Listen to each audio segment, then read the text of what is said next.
Hello friends, welcome back to our channel. Friends, ముందుగా ఈ సీరియల్లో ఏం జరగబోతుందో తెలుసుకుందామా?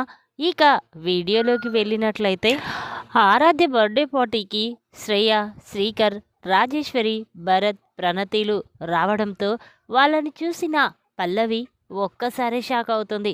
ఇక ఇంతలోనే అవని పల్లవి దగ్గరికి వచ్చి, ఏంటి వాళ్ళు అందరూ రారనుకున్నావు కదా, చూడు నేను ఏది చెయ్యాలన్నా వెంటనే చేసేస్తాను. నీకు రోజు రోజుకి ఇలాగే దిమ్మ తిరిగే షాక్ ఇస్తాను, చూస్తూ ఉండు అని చెప్పి ఇక అవని అక్కడి నుంచి వెళ్ళిపోతుంది. ఇక పల్లవి వెంటనే రాజేశ్వరి దగ్గరికి వచ్చి, ఏంటి మమ్, ఆ అవని ఈ తన కూతురు బర్త్డేకి పిలవడమేంటి? నువ్వు భరత్ని తీసుకొని ఇక్కడికి రావడమేంటి? నాకు ఏమీ అర్థం కావడం లేదు అని పల్లవి అనగానే ఇక రాజేశ్వరి ఏమీ మాట్లాడకుండా అక్కడి నుంచి వెళ్ళిపోతుంది. ఇక అది చూసిన పల్లవి, ఇదేంటి డాడీ నన్ను కాదని అవని దగ్గరికి వెళ్ళిపోయాడు, ఇప్పుడు మమ్మీ కూడా అవని చెప్పినట్టు విని నన్ను ఒంటరిదాన్ని చేస్తుందా అని కంగారు పడుతూ ఉంటుంది. ఇక ఇంతలోనే చక్రధర్ ఆరాధ్యకి బట్టలు తీసుకొస్తాడు. ఇక వెంటనే అవనితో, అమ్మ అవని ఇవి ఆరాధ్యకివ్వమ్మా అనగానే అప్పుడు అవని, అదేంటి నానా నువ్వు నాకివ్వడమేంటి, మీ చేతులతోనే ఆరాధ్యకివ్వండి అనేసరికి ఇక చక్రధర్, అమ్మ ఆరాధ్య ఇదిగో అమ్మా అని అంటూ ఉంటే అప్పుడు పార్వతి, అదేంటన్నయ్య అలా ఇస్తున్నారు, ఇప్పుడు ఆరాధ్యని కూర్చోబెట్టి బొట్టు పెట్టి ఆ బట్టలు చేతికివ్వండి దంపతులుగా అనగానే ఇక చక్రధర్, సరేనమ్మా అని చెప్పి ఇక అనగానే అది విన్న పల్లవి వెంటనే తన మనసులో, ఇప్పుడు డాడ్ మమ్మీని పిలుస్తాడా, ఆ మీనాక్షిని పిలుస్తాడో తెలుసుకోవాలి అనగానే అప్పుడు చక్రధర్, చూడు రాజేశ్వరి, నీకు నేను భర్తగా అవసరం లేదు, అందుకే నువ్వు నన్ను ఇంట్లో నుంచి పంపించేశావు, అంటే ఇప్పుడు నువ్వు కూడా నాకు అవసరం లేదు అని చెప్పి వెంటనే చక్రధర్, మీనాక్షి ఆర్యాద్దకి బట్టలు పెడదాందా అని పిలవగానే ఇక ఆ మాటలు విన్న మీనాక్షి వెంటనే చక్రధర్ దగ్గరికి వెళ్తుంది. ఇక ఇద్దరు కలిసి ఆరాధ్యకి బట్టలు పెడుతూ ఉంటారు. ఇక అది చూసిన పల్లవి, రాజేశ్వరి కోపంతో రగిలిపోతూ ఉంటారు. ఇక పల్లవి వెంటనే మీనాక్షి దగ్గరికి వెళ్ళి, ఆగు అనేసరికి అందరూ స్టన్ అయిపోయి చూస్తూ ఉంటారు. ఇక వెంటనే పల్లవి చాలా కోపంగా, అమ్మమ్మ అని పిలిపించుకునే ఏజ్లో కూడా నీకు మొగుడు కావాల్సి వచ్చాడా? మొగుడిని కొంగు కట్టేసుకొని మా మామ్ని అమ్మా నాన్నకి దూరం చేస్తావా?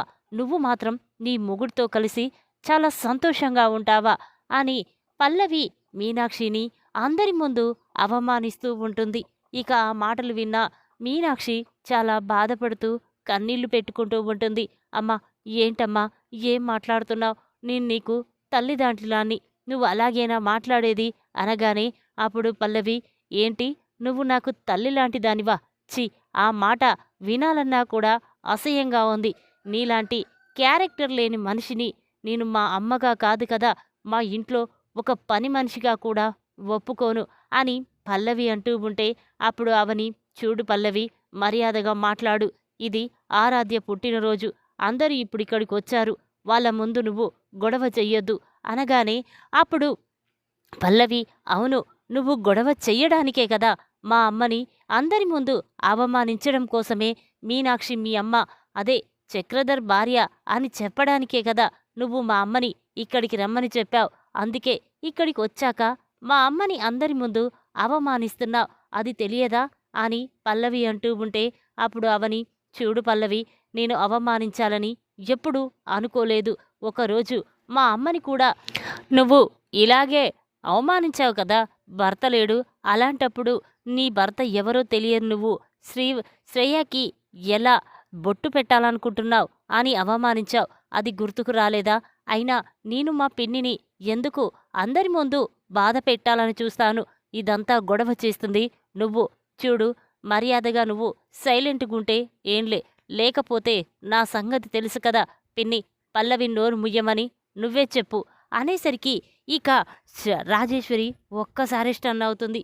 ఇక వెంటనే రాజేశ్వరి, పల్లవి నువ్వు సైలెంట్గా ఉండు అనగానే అప్పుడు పల్లవి, ఏంటి మామ్ ఏం మాట్లాడుతున్నావు? అందరి ముందు చక్రధర్, ఆ మీనాక్షి, అవని నిన్ను అవమానిస్తుంటే చూస్తూ ఊరుకుంటాననుకున్నావా? లేదు. అయినా ఎందుకు మామ్ నువ్వు అవనిని చూస్తే ఎందుకు భయపడుతున్నావు? అవని నిన్ను ఎందుకు బ్లాక్‌మెయిల్ చేస్తుంది? అసలు ఏం జరుగుతుందో చెప్పు మామ్ అంటూ ఉంటే, ఇక ఆ రాజేశ్వరి మాత్రం పల్లవి ఏమీ జరగలేదు. కానీ నువ్వు మాత్రం సైలెంట్‌గా ఉండకపోతే నా సంగతేంటో నీకు తెలుసు కదా! ఏం చేస్తానో నాకే తెలియదు అని రాజేశ్వరి అంటుంది. ఆ మాటలు విన్న పల్లవి, లేదు మామ్ ఇయ్యాల అటో ఇటో తేలిపోవాల్సిందే. నువ్వు ఎందుకు అవనిని చూసి భయపడుతున్నావు? అవని నిన్ను అందరి ముందు ఇలా అవమానించడానికే ఈ పుట్టినరోజుకు పిలిచింది. అయినా మీనాక్షి ఈ ఏజ్‌లో భర్తని దగ్గరుంచుకొని నిన్ను, నాన్నని దూరం చేసింది. ఛీ! దాంది ఒక బతుకేనా? అని చెప్పి ఇక పల్లవి మీనాక్షిని అందరి ముందు అవమానిస్తూ ఉంటుంది. ఆ మాటలు విన్న భరత్‌కి చాలా కోపం వస్తుంది. ఇదేంటి సిస్టర్ ఇలా మాట్లాడుతుంది? నా కన్న తల్లి గురించి అందరి ముందు చాలా నీచంగా మాట్లాడుతుందేంటి? అని చెప్పి వెంటనే భరత్ పల్లవి దగ్గరికి వచ్చి పల్లవి చెంప పగలగొడతాడు. చూడు, మా అమ్మ క్యారెక్టర్ గురించి ఇంకొకసారి తప్పుగా మాట్లాడావంటే నీ ప్రాణం తీయడానికైనా వెనకాడను. చూడు, తప్పు చేసింది మీ నాన్న చక్రధర్. ఏదైనా ఉంటే ఆయనను అను. కానీ మా అమ్మని ఒక్క మాట అన్నావంటే నేను అస్సలు ఊరుకోను అని భరత్ అనగానే ఆ మాటలు విన్న పల్లవి ఒక్కసారి షాక్ అవుతుంది. అప్పుడు రాజేశ్వరి, భరత్ నువ్వు పల్లవి మీద చేయి చేసుకుంటావా అనగానే అప్పుడు భరత్, లేకపోతే ఏంటమ్మా, మా అమ్మ ఏం తప్పు చేసిందని పల్లవి ఇప్పుడు అందరి ముందు మా అమ్మని అవమానిస్తుంది? చూడు, తప్పు చేసింది చక్రధర్. ఇన్ని రోజులు మా నాన్నగా ఉంటూ ఆ విషయం ఎవ్వరికీ చెప్పకుండా మా అమ్మ ఎంత బాధ, ఎంత నరకం అనుభవించిందో మాకు తెలుసు. ఆ రోజు రాంది ఇప్పుడు పల్లవికి ఎందుకు అంత కోపం వస్తుంది అని భరత్ అనగానే ఇక రాజేశ్వరి ఒక్కసారి స్టన్ అవుతుంది. ఇక తన మనసులో ఇదేంటి, భరత్ వాళ్ళమ్మని తిడితేనే పల్లవి మీద చేయి చేసుకున్నాడు. ఇప్పుడు నిజంగానే నేను తన కన్న తల్లి అని వాళ్ళిద్దరినీ శాశ్వతంగా దూరం చేస్తుంది నేను పల్లవి అని తెలిస్తే భరత్ ఊరుకుంటాడా? లేదు, ఎలాగైనా పల్లవి నోరు మూయించాలి అని చెప్పి రాజేశ్వరి, చూడు పల్లవి, ఇప్పుడు నువ్వు సైలెంట్గా ఉంటావా లేక ఇక్కడి నుంచి వెళ్ళిపోమ్మంటావా? పద భరత్, వెళ్దాం పద అని రాజేశ్వరి అనగానే అప్పుడు భరత్, లేదమ్మా, నేనిప్పుడు రాలేను. నేను ఆరాధ్య పుట్టినరోజు అయిపోయిన తర్వాతే వెళ్తాను అనగానే ఇక రాజేశ్వరి ఒక్కసారి షాక్ అవుతుంది. వెంటనే పల్లవి, ఏంటి మామ్ ఆలోచిస్తున్నావు? వెళ్ళిపోతానన్నావుగా, వెళ్ళు అనేసరికి అప్పుడు రాజేశ్వరి, లేదు, భరత్ని తీసుకొనే వెళ్తాను. కానీ నువ్వు మీనాక్షి గురించి తప్పుగా మాట్లాడితే మాత్రం నేను ఊరుకోను అని రాజేశ్వరి అనగానే ఇక పల్లవి చాలా కోపంగా అక్కడి నుంచి తన గదిలోకి వెళ్తుంది. ఇక ఇంతలోనే అందరూ కూడా ఆరాధ్య బర్త్డే పార్టీని చాలా సంతోషంగా సరదాగా జరుపుకుంటారు. ఇక ఇంతలోనే రాజేశ్వరి మాత్రం పల్లవి దగ్గరికి వెళ్తుంది. రాజేశ్వరిని చూసిన పల్లవి కోపంతో, ఏంటి మామ్ మళ్ళీ నా దగ్గరికి వచ్చావేంటి? అందరి ముందు నువ్వు భరత్ నన్ను ఎంతగానో అవమానించారు. ఇప్పుడు ఏమీ తెలియనట్టు మళ్ళీ ఎందుకొచ్చావు? వెళ్ళిపోమ్మాం. అయినా నాన్న కూడా నన్ను వదిలేసి వెళ్ళిపోయాడు. ఇప్పుడు నేను ఒంటరిదాన్ని, నాకు ఎవరూ లేరు, వెళ్ళుమం అని పల్లవి అంటూ ఉంటే అప్పుడు రాజేశ్వరి, చూడు పల్లవి, అందరి ముందు సైలెంట్గా ఉండాలి. తర్వాత ఏం చెయ్యాలో నేను ఆలోచిస్తాను. ఎందుకు చెప్పు? ఇప్పుడు అందరి ముందు మనం అవమానపడడమే తప్ప ఇంకేమీ లేదు. అందరి ముందు మీ నాన్న కూడా నన్ను ఎంతలా అవమానించాడో చూశావు కదా. అందుకే అవనిని, మీనాక్షిని దెబ్బ కొట్టాలి అంటే భరత్ మన చేతిలో ఉండాలి. ఇప్పుడు ఏదైనా డౌట్ వస్తే భరత్ మన నుంచి వెళ్ళిపోవడానికి సిద్ధంగా ఉన్నాడు అని చెప్పి ఇక రాజేశ్వరి అనగానే అప్పుడు పల్లవి, లేదు మామ్, ఆ అవని నన్ను ఇంతలా అవమానించడం నేను తట్టుకోలేకపోతున్నాను. ఏదో ఒకటి చెయ్యాలి అని చెప్పి ఇక పల్లవి అంటూ ఉంటుంది. ఇదిలా ఉండగా మీనాక్షి ఒంటరిగా కూర్చొని పల్లవి అన్న మాటల గురించే ఆలోచిస్తూ చాలా బాధపడుతూ ఉంటుంది. ఇంతలోనే అవని మీనాక్షి దగ్గరికి వచ్చి, ఏంటి మామ్, ఏంటమ్మా, ఎందుకు బాధపడుతున్నావు? ఆ పల్లవి ఆ రాజేశ్వరి గురించి తెలుసు కదా, వాళ్ళ మాటలు పట్టుకొని ఎందుకమ్మా ఇలా బాధపడుతున్నావు అనగానే అప్పుడు మీనాక్షి, లేకపోతే ఏంటి అవని, ఆ పల్లవి ఎందుకు అందరి ముందు ఇంతలా అవమానించాలి?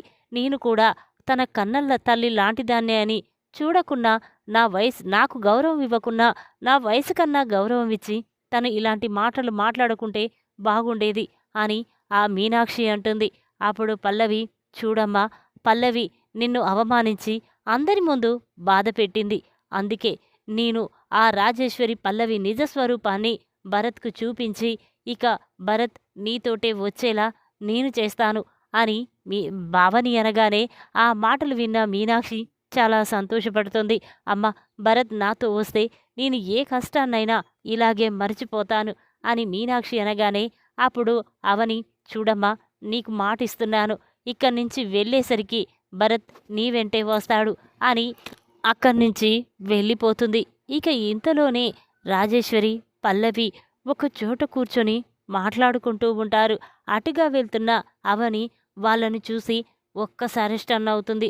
వీళ్ళిద్దరూ కలిసి మళ్ళీ ఏదో ప్లాన్ వేస్తున్నారు, అదేంటో తెలుసుకోవాలి అని చెప్పి ఇక అవని అనుకుంటూ అటువైపు వెళ్తూ ఉంటుంది. ఇంతలోనే అవనికి భరత్ కనిపిస్తాడు. ఒరే భరత్, ఒక్కసారి ఇలా రారా అనగానే ఇక భరత్ అవని దగ్గరికి వచ్చి, ఏంటక్క, ఏం జరిగింది అనేసరికి ఇక అవని, చూర్రా, రాజేశ్వరి పల్లవి నిజస్వరూపం తెలుసుకోక నువ్వు వాళ్ళు చెప్పినట్టు విని అమ్మని బాధ పెడుతున్నావు. ఒక్కసారి వాళ్ళ నిజస్వరూపం నీకు చూపిస్తాను పదరా అని చెప్పి ఇక అవని భరత్ చేయి పట్టుకొని అక్కడికి తీసుకువెళ్తుంది. ఇక పల్లవి, అమ్మ, మామ్, అసలు ఆ భరత్ని మన చెప్పు చేతల్లో ఉన్నన్ని రోజులు ఆ పల్లవి రాజేశ్వరి మనల్ని ఏమీ చెయ్యలేదు. భరత్ని అడ్డు పెట్టుకొని రెండు కుటుంబాల మధ్య గొడవలు సృష్టించాలి. అంతేకాదు ఆ భరత్ ఇప్పుడు మనం చెప్పినట్టు చేస్తున్నాడు. మీనాక్షిని ఏది చెయ్యడానికైనా భరత్ ఇప్పుడు సిద్ధంగా ఉన్నాడు. కానీ మన మాటలు నమ్మి భరత్ మోసపోతున్నాడని అస్సలు అనుకోవట్లేదు. డబ్బును చూసి భరత్ మన దగ్గరే ఉండిపోవాలనుకుంటున్నాడు. మనకు ఆయుధం భరతేనమ్మా. ఎలాగైనా భరత్ ద్వారా వాళ్ళ సంగతి చెప్పాలి, వాళ్లకు నరకమంటే ఏంటో చూపించాలి అని పల్లవి అంటూ ఉంటే అప్పుడు రాజేశ్వరి, అవునమ్మా, ఇప్పుడు భరత్ మనం ఎలా చెప్తే అలా వింటున్నాడు. ఇప్పుడు మనం ఏదైనా చెయ్యాలి అనుకుంటే అది భరత్ చేతే చేయించొచ్చు. అందుకే ఆ కన్స్ట్రక్షన్ కాడికి నేను భరత్ని తీసుకొని వెళ్ళింది కూడా అందుకోసమే. నేను ఆ అక్షయ్ని రెచ్చగొట్టాను, నా మీద చేయి చేసుకునేలా చేశాను. అది చూసి భరత్ తట్టుకోలేక అక్షయ్ మీద చేయి చేసుకున్నాడు. అంతేకాకుండా నేను భరత్ చేత కేసు పెట్టించింది కూడా అందుకే. అక్షయ్ భరత్ కాళ్ళు పట్టుకోవడం కోసమే. కానీ ఇదంతా తెలియకుండా భరత్ మాత్రం మనం చెప్పినట్టు విని వాళ్ళకి నరకం చూపిస్తున్నాడు అని చెప్పి రాజేశ్వరి పల్లవి మాట్లాడుకుంటూ ఉంటారు. ఆ మాటలు విన్న భరత్ ఒక్కసారి షాక్ అయిపోయి చూస్తూ ఉంటాడు. ఇక వెంటనే అవని, ఒరే భరత్, చూసావారా, ఆ రాజేశ్వరి పల్లవి నిన్ను అడ్డు పెట్టుకొని ఎలా ఏడిపిస్తున్నారో, నిన్ను ఎలా మోసం చేస్తున్నారో చూడు. నీ వల్ల ఈ రెండు కుటుంబాలు ఎంతగా బాధపడుతున్నాయో ఇప్పటికైనా అర్థం చేసుకో అని మీనాక్షి అనగానే అప్పుడు భరత్, అవునక్క, ఇన్ని రోజులు వాళ్ళిద్దరి గురించి నిజం తెలుసుకోక అమ్మని నిన్ను చాలా బాధ పెట్టానక్క. ఇక ఆ రాజేశ్వరికి పల్లవికి దిమ్మ తిరిగే షాక్ నేనిస్తాను, నువ్వేం బాధపడకక్క అని భరత్ అనగానే అప్పుడు అవని, ఒరే భరత్, నీకు వాళ్ళ గురించి అర్థమైతే అంతే చాలురా. కానీ అమ్మ నీ కోసం ఎంత బాధపడుతుందో, నువ్వు అమ్మని వదిలేసి వెళ్ళిపోయిన దగ్గర నుండి నిన్ను తలుచుకునే రోజు లేదు అని చెప్పి అవని అనగానే అప్పుడు భరత్, అక్క, నేను వెంటనే అమ్మని చూడాలి అని చెప్పి ఇక భరత్ మీనాక్షి దగ్గరికి వెళ్తాడు. మీనాక్షి బాధపడడం చూసిన భరత్ చాలా బాధపడుతూ, అమ్మా అని చెప్పి వెంటనే మీనాక్షి కాళ్ళు పట్టుకొని, అమ్మా, నన్ను క్షమించమ్మా, ఇన్ని రోజులు ఆ రాజేశ్వరి పల్లవి నిజస్వరూపం తెలియక నేను నిన్ను బాధ పెట్టాను. కానీ వాళ్ళేంటో, వాళ్ళ నిజస్వరూపమేంటో ఇప్పుడు తెలిసిపోయింది అని భరత్ అనగానే అప్పుడు మీనాక్షి, ఒరే భరత్, అలా అనకూడదు. కానీ నువ్వు నన్ను విడిచి వెళ్ళిపోయావన్న ఒకే ఒక బాధ తప్ప నాకేమీ లేదు. కానీ నీ వల్ల ఈ రెండు కుటుంబాలు ప్రణతి బాధపడకూడదురా. పాపం ప్రణతి నిన్ను ప్రేమించి పెళ్లి చేసుకుంది. అలాంటి అమ్మాయిని నువ్వు మోసం చెయ్యొద్దు అని మీనాక్షి అనగానే అప్పుడు భరత్, అమ్మ, వాళ్ళిద్దరి మాటలు నమ్మి నేను ప్రణతి మీద కూడా చేయి చేసుకున్నాను. వెంటనే ప్రణతిని కూడా క్షమాపణ అడగాలి అని భరత్ అంటూ ఉంటే ఇక మీనాక్షి సరేరా అనేసరికి ఇక భరత్ అమ్మ ఇక నేను ఆ రాజేశ్వరి దగ్గరికి వెళ్ళను, నీ దగ్గరే ఉండిపోతాను అని భరత్ అనగానే మీనాక్షి చాలా సంతోషపడుతూ ఉంటుంది. ఇంతలోనే ఆరాధ్య బర్త్డే ఫంక్షన్ పూర్తి అవుతుంది. ఇక అందరూ కూడా ఎవరి విల్లోకి వాళ్ళు వెళ్ళిపోతూ ఉంటారు. ఇక రాజేశ్వరి వెంటనే భరత్, ప్రణతి వెళ్దాం పదండి అని పిలుస్తూ ఉంటుంది. ఆ మాటలు విన్న భరత్ అమ్మ నేను నీతోనూ రాలేను, నేను మీనాక్షి అమ్మతోనే వెళ్ళిపోతాను అని భరత్ అనగానే ఆ మాటలు విన్న రాజేశ్వరి ఒక్కసారి షాక్ అయిపోతుంది. ఏంటి భరత్, ఏం మాట్లాడుతున్నావు? నువ్వు నాతో రాకపోవడమేంటి? వచ్చేటప్పుడు వస్తానని చెప్పావు, మళ్ళీ ఏం జరిగింది అనగానే అప్పుడు భరత్ అమ్మ ఎవరు ఎలాంటి వారో, ఎవరి గురించి ఎప్పుడు నిజాలు తెలుసుకోవాలో నాకు నిజం తెలిసిపోయింది. నువ్వు పల్లవి ఆడుతున్న ఆ నాటకం నాకు పూర్తిగా తెలిసిపోయింది. ఇక మీ ఇద్దరి మాటలు నేను నమ్మను. అయినా నేను నీ కొడుకును కాదు, నేను మీనాక్షి కొడుకుని. అందుకే మా అమ్మతోనే వెళ్ళిపోతాను. మా అమ్మ మాట కాదని నీ దగ్గరికి వచ్చి వాళ్ళని చాలా బాధ పెట్టాను. ఇప్పటికి నిజాం ఎవరు ఎలాంటి వాళ్ళో తెలుసుకున్నాను అని చెప్పి ఇక భరత్ అమ్మ వెళ్దాం పద అని చెప్పి ఇక మీనాక్షిని తీసుకొని వెళ్తూ ఉంటాడు. ఇక అది చూసిన రాజేశ్వరి, పల్లవి ఒక్కసారే షాక్ అయిపోయి చూస్తూ ఉంటారు. ఇక ఇంతలోనే ప్రణతి రాజేశ్వరి దగ్గరికి వచ్చి ఏంటత్తా, ఏంటి భరత్ వెళ్ళిపోతున్నాడని బాధపడుతున్నావా? చూడు, తల్లి కొడుకులని విడదీయాలని నువ్వు చూశావు, కానీ ఆ దేవుడనేవాడు ఉన్నాడత్తా. అందుకే అత్తయ్యని భరత్ని మళ్ళీ కలిపాడు. ఇప్పుడు ఆ బాధ ఎలా ఉంటుందో నీకు తెలుస్తుంది అని చెప్పి ఇక ప్రణతి అనగానే ఆ మాటలు విన్న పల్లవి చాలా కోపంతో రగిలిపోతుంది. ఏయ్ ప్రణతి, ఏం మాట్లాడుతున్నావు అనగానే ఇక కమల్ ఏయ్ పల్లవి, నా చెల్లెల గురించి తప్పుగా మాట్లాడావంటే నా సంగతి తెలుసు కదా కమల్ అంటాడు. ఇక భరత్ మీనాక్షిని, ప్రణతిని తీసుకొని అక్కడి నుంచి వెళ్ళిపోతాడు. ఇక రాజేశ్వరి మాత్రం ఒంటరిగా వెళ్తూ ఉంటుంది. ఇక అది చూసిన పార్వతి వదిన ఇక్కడే ఉండొదినా, నువ్వు వెళ్ళొద్దు అనగానే ఇక రాజేశ్వరి మాత్రం ఎందుకు మళ్ళీ అందరితో అవమాన పడడానిక? అయినా నా జీవితం ఒంటరైపోయింది, మేము ఎలా ఉంటే నీకేంటి అని చెప్పి ఇక రాజేశ్వరి అక్కడి నుంచి వెళ్ళిపోతుంది. ఇక పల్లవి చాలా కోపంతో ఒసై అవని, మా అమ్మని నాన్నని విడదీసిందే కాకుండా ఇప్పుడు ఆ భరత్ గారిని కూడా మళ్ళీ మీ అమ్మతో పంపించావు. మీరందరూ సంతోషంగా ఉన్నారు, నేను మా అమ్మ మాత్రం బాధపడుతున్నాం. కానీ మిమ్మల్ని వదిలిపెట్టను, ఏదో ఒకటి చేస్తాను అని చెప్పి పల్లవి అనుకుంటూ ఉంటుంది. ఇక ఆరాధ్య బర్త్డే పార్టీలో మీనాక్షిని అవమానించిన పల్లవి చెంప పగలగొట్టిన భరత్ షాక్లో రాజేశ్వరి. ఈ వీడియో కనుక మీకు నచ్చినట్టయితే లైక్ చేయండి. మరిన్ని వీడియోల కోసం మా ఛానల్ని తప్పకుండా సబ్స్క్రైబ్ చేసుకోండి. Thanks for watching.